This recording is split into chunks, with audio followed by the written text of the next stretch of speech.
سلام زخبركم تعزفتي مركب تكهات بحرنا نيرومي تحت مدبنا بدرجة محبرات الترميثن أبزوبا قاشباركا ديغا فانكوراوي أو زخوانين اتفتات مكافأة بالمكيار من نابرؤهم عم محيات ركوب زلو تقماطو زمهزبي بغمي أبكم بدرجة بتسيهم ستكون مدبي كلنا حبينا نكاتب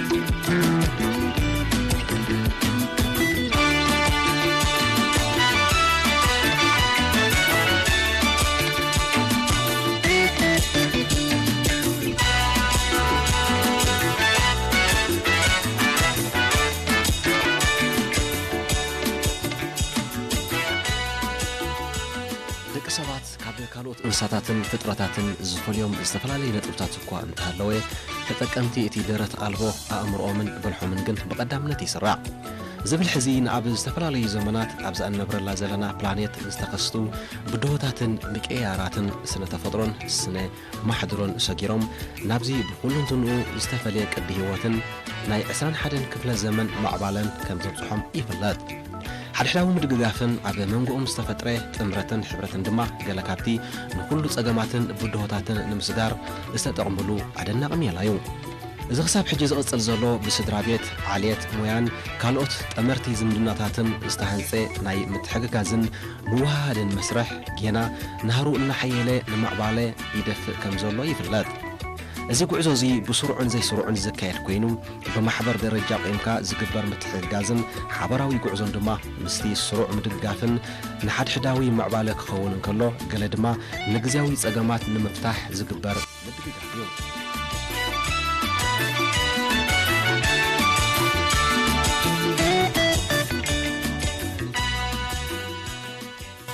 ኣብ 2012 ዝተገብረ መጽናዕቲ ከም ዝነጽሮ ልዕሊ 1 ቢልዮን ካብ ብዝሕ ህዝቢ ዓለም እንተወሓደ ኣብ ሓንቲ ማሕበር ከም ዝነጥፍ ይረድእ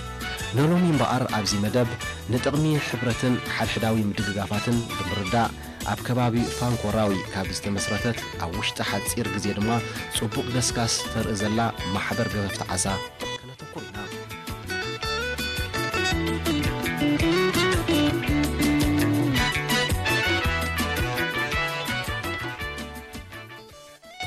እዛ ማሕበር ንዕስራ ኣባላት ማለት 10 ደቂ ኣንስትዮን 10 ደቂ ተባዕትዮን ኣብ ሕቑፋ ብምእታው ኣብ መወዳእታ ኣዋርሕ 2018 ተመስሪታ ኣባላት እዛ ማሕበር ዝበዝሑ ዝኾነ ናይ ባሕሪ ንጥፈታትን ምግፋፍ ዓሳን ዝተኣሳሰር ህይወት ዘይነበሮም ብምንባሮም ኣብዚ ስራሕ ንክነጥፉ ስልጠናታት ክወስዱ ግድነት ኮይኑ በዚ ከዓ ዝተፈላለየ ናይ ምግፋፍ ዓሳን ኣገባብ ኣሰራርሑን ዝምልከት ትምህርቲ ብኣባላት ሚኒስትሪ ሃብቲ ባሕሪ ከም ዝወስዱ ብምግባር ገለ ካብቲ ኣብዚ ንጥፈታት ከበግሶም ዝኽእል መሳርሒታት ተቐሪብሎም ስርሖም ኣሃዲሎም ከም ዝጀመሩ የረድእ ፍልጦ ዝበሃል ጠቕላላ ኣይነበረናን ብዛዕባ ናይ ዓሳን ጠቕምታቱን ዝበሃል ወላ ሓንቲ ንፈልጦ ነገር የብልናን ኣብዚ ከም ዘሎ ከማን ኣብዚ ዲባ ከም ዘሎ ኣፍልጦ ኣይነበረናን ማለት እዩ ዳሕራይ ግን ብዝተገበረልና ኮርስ ብሃብቲ ዓሳ ማለት እዩ እሶም መፅኦም ኣብ 2018 ወርሒ 11 ክሳብ ወርሒ 12 ከባቢ ኮርስ ይቦምና ማለት እዩ ካብቲ ኮርስና ተበጊስና እምበር ኣፍልጦ ዝበሃል ኣይነበረና ወላ ብዛዕባ ዳርጋ ብዙሕ ኣፍልጦ ዘለዎ ዝበሃል ኣይነበረን ትበዛሕና ግን ኣብዚ ድሕርታ ኮርስ ሂቡ ኣፍልጦ ናይ ዓሳና ማለት እዩ ብድሕሪኡ ካብኡ ተበጊስና ከዓ እሶም ብዝገበሩልና ሓገዝ ከዓ ኣብ 2019 ወርሒ 2 መወዳእታ ጀሚርና ማለት እዩ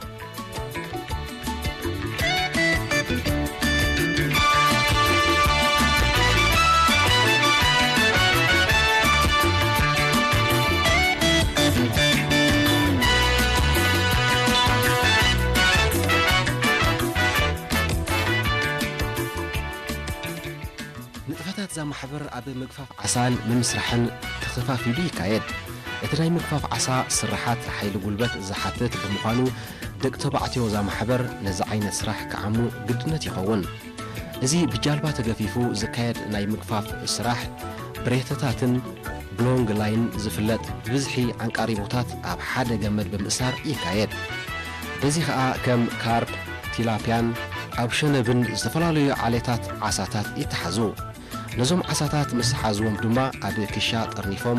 ኣብ ማይ ድሕሪ ምእላኽ ናብተን ዝተገፈፉ ዓሳ ከይተበላሸው ናብ ህዝቢ ንምብፃሕ ኣብታ ዝተኻሪዋ ገዛ ዝፅበይኦም ደቂ ማሕበሮም ይብገሱ ማለት ሎሚ ምሸት ሰዓት 4 ከይደን ታኔት ይድርቢዋን يزربحوا مالتي زرقيهم مانيت يملسوس كباب ساعة 6 ونبغى خاص 6 خيدهم كان أنتوا خصاب ساعة 8 ساعة 9 زلوا خباب خا دفيفهم يمطوا مالتي حجناتهم ودي الله تسرح مالتي دفيفهم أبزي أبزحهم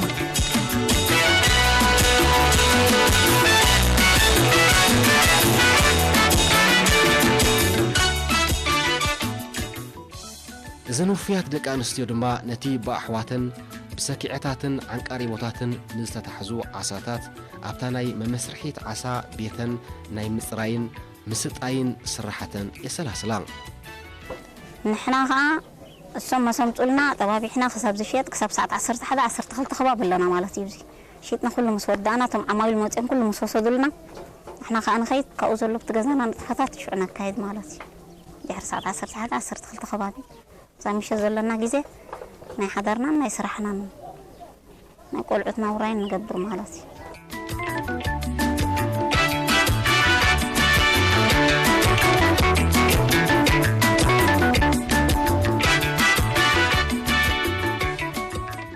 እቲ ብግቡእ ተመስሪሒው ንመሸጣ ዝተዳለወ ዓሳታት ድማ ብናይ ዓማዊል ጠለባት መሰረት ተዳልዩ ንመሸጣ ይዳሎ እዛ ማሕበር ብዘይካቲ ናይ ውሽጢ ዓዲ መሸጣ ክሳብ ናብ ተሰነይ ዝበፅሕ ምህርቲ ብምስዳድ ኣብ ምቕራብ መግቢ ዓሳ ብሕሱር ዋጋ ኣዝዩ ዝነኣድ ኣበርክቶ ትገብር ምህላዋ ነበርቲ ተከባቢ ይረጋግጹ ايوه والله ما شاء الله نستفيد منه السمك لانه قاعد نشتري منه وناخذ قدم كاب عقارات رباطاتن منفس ديغاتاتن بلامسيان عنقريبون ممصينا نيرنا ازغن ازي وحديو كل سبون ايبصحني نيرو افلطو نيرو كبالون ايكالن لو مغن كيتشجرنا سلازم محبر كاب قربنا غزينا كنطقم جميرنا لنا ابز عد مره طلب لنا كمان يبزهج مستخدمات مستخستاي كويني مره يالنا يطلبات أبز بزحات يوصل لنا يوم حاد لنا بفولي كعامل مالتي زمت أنا وسيدو خابانا وسيدو أب فرج يروى وعل كباب مشت أبتي عداقة وطيب مالتي أما عراري يشطو مالتي سو خابانا وسيدو مالتي خابانا غز مخيلوها عسران حمشتينا نشطا مالتي وكساب كاب قوليجون مزيمنا نيرم تسنين خافوليات أمولون اللونا مالتي سباقون نشد نسددين أبدا نشطو خلنا حاجة أو خلو بميزان نشطو مالتي أو خلو بزمات مصمص بالخب ديغا عزيبنا صرينا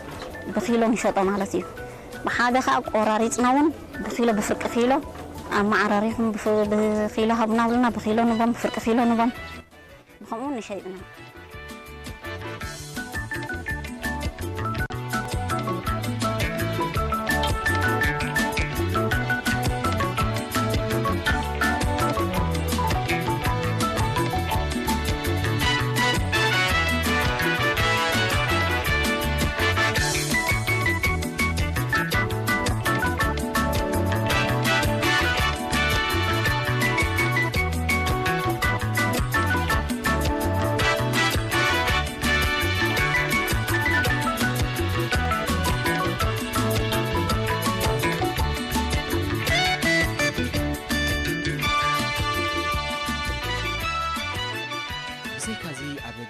بمخان نختبلعو عزيم قرب مجبي عدالين كأنجدا جميرنا لوا أبقت علي قرب حجزات أنت تغير لنجن عبيز بلا بيت مجبي خفيتن نزعبي مسائي قانتام هلاون يردعا نحن حجينا زي كنا بفوحو خنعبينا نحسب كم بعض بيت مجبي خنقبرو كم زي دشاي غيرناون كم غيرنا خمس حلوان مالتي كم غيرنا تبيلنا غيرنا كنسرح نحسبنا كن حضرات سلازلنا أب حسب يدلو كنسرحو خان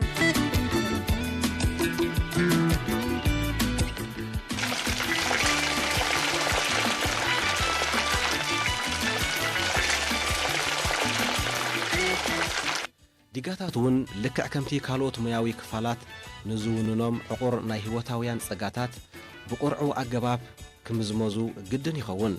إذن مزيق برجن عب حقفو زنبور هوتاويان النار أخايم ناي مسأن أجاد أميتات ناي مرأي تخلوتات أزيلو عليهم كابزي بمبقاس صغاتات زنديغاتات أبزحات أرقزي نخيبقع نو حسن كأسألنت زلو تتأكامنت نخولو إذا محبر كاب مود أتاور حتى كمتي كساب 15 طري كاب مكفاف عطو زخوني كفلقزي تأوجل لهم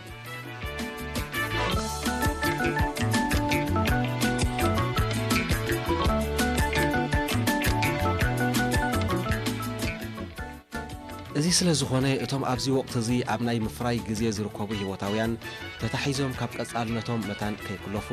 እቲ ንዝተፈላለዩ ዓሌታትን ዝተፈላለዩ ግዝፊ ዘለዎም ዓሳታት ገፊፉ ዘውፅእ ሬተታት ኣብዚ እዋን ክልኩላትን እጉዳትን ምዃኖም ኣብዚ ስራሕ ዝነጥፉ ዘለዉ ኣባላት ሚኒስትሪ ሃብቲ ባሕሪ ይረድኡ። ኣብዚ ግዜ ከዓ እቲ ንኣከባቢ ብዙሕ ዘይሃሲ ንፍሉያት ዓሳታት ጥራይ ዘውፅእ ብሎንግ ላይን ማለት ብዓንቃሪ ቦታት ዝካየድ ኣገባብ ኣጋፋ ፍቑድ እዩ። ንኻልኦት ከምዚ ዓይነት ምሕደራ ዘይጥቀማ ዲጋታት እውን ነዚ ሜላ እዚ ክጥቀማሉ ከም ዘለዎን ናይቲ ዓውዲ ሰሞያ የተሓሳሰቡ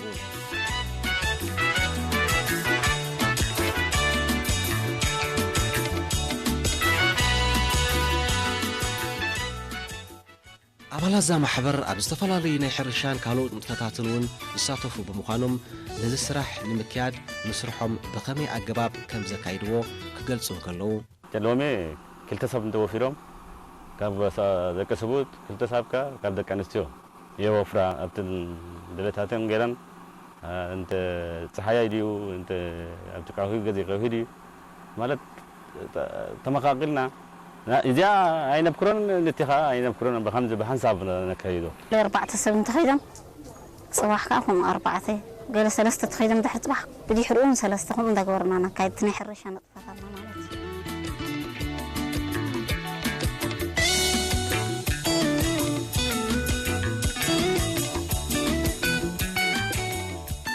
ديكا بنطفتات دق سبات تتصلاو مخانو نايت عودك إلاتات يردو እዚ ከዓ ናብዚ ዲጋታት ኣብ ዝጽንበሩ ሓይዛት ኮነ ሩባታት ወይ ኣብ ልዕሊ ዲጋን ናብ ዲጋ ብተዘዋዋሪ መንገዲ ክበጽሑ ኣብ ዝኽእሉ ኣከባቢ ዝግበር ከም ሕርሻ ኢንዱስትሪታት ትካላትን መንበሪ ኣባይትን ዝወፁ ከም ዘይቲ ፀረ ባልዓት ከበቲ ብረታት ፕላስቲክን ካልኦት ርስሓትን በከልቲ ነገራትን ብዝናብ ተሓጺቦም ብቐሊሉ ናብዚ ቦታ ክመጽኡ ዝኽእሉ ብምዃኖም እዩ ሓንሳብ ዝኣተወ ውሕጅ ኣብ ኩሉቲ ዝተዋህለለ ማይ ብቐሊሉን ብቕልጡፍን ክትሓዋወስ ስለ ዝኽእል ድማ ዝኾነ ዝኣተወ በካሊ ጥረ ነገር ኣብቲ ዲጋ ንዘለዉ ህይወታውያን ኣብ ጥዕንኦምን ርኡይ ጽልዋን ክሳብ ሓደጋ ሞትን ከስዕበሎም ይኽእል ነዞም ህይወታውያን ምስ እንምገቦምን ካብዚ ዲጋ ዝስተ ማይ ንጥቀምን ምስ ንኸውን ድማ ህይወትና በቐጥታ ኣብ ሓደጋ ክኣቱ ይኽእል እዚ ስለ ዝኾነ ኣብ ልዕሊ ዲጋ ጀራዲን ምግባር ሰብነትን መካይንን ምሕጻብ ከም ዘይፍቀድ ኣባላት ናይዛ ማሕበር ይገልጹ ብተወሳኺ ንዝተደርበዩ ሬተታት ናብ ታሕቲ ሒዝዎም ስለ ዝኣቱን ኣብ ኣከባቢ ናይዛ ዲጋ ገረብ ምቑራጽ ከም ዘይፍቀድ ይገልጹ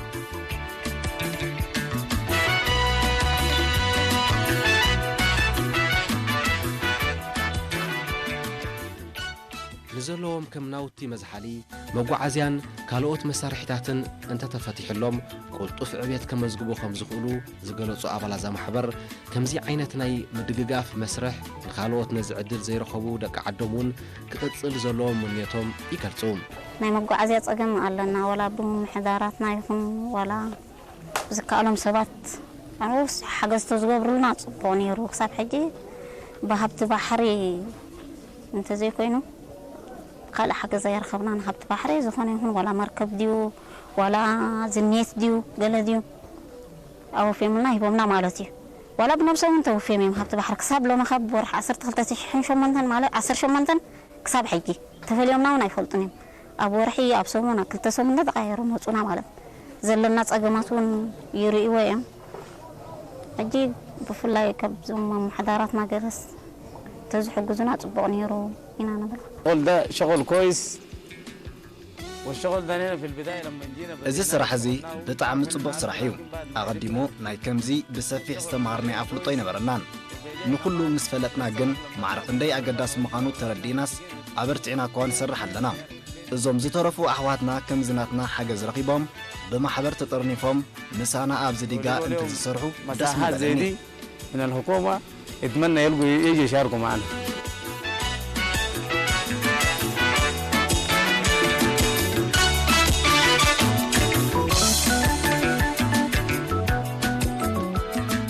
መወዳእታ ምጅማር ማለት ምቕጻል ማለት ስለ ዘይኮነ እዚ ጀሚሮሞ ዘለዉ ተስፉ ጉዕዞ ኣብ ቀጻሊ ብዝለዓለ ክደፍእሉ እናተተስፈና ኣብ ከባቢ ዲጋታት እንርከብ ተቐማጠውን ነዚ ምንጭ ብዙሕ ኣታዊታት ክኸውን ዝኽእል ማይ ንኸይብከል ኣዝዩ ልዑል ጥንቃቐታት ክንገብር ንዝዕቑር ሃብቲ ክንጥቀመሉ ከም ዘለና ምዝኽኻር ኣገዳሲ እዩ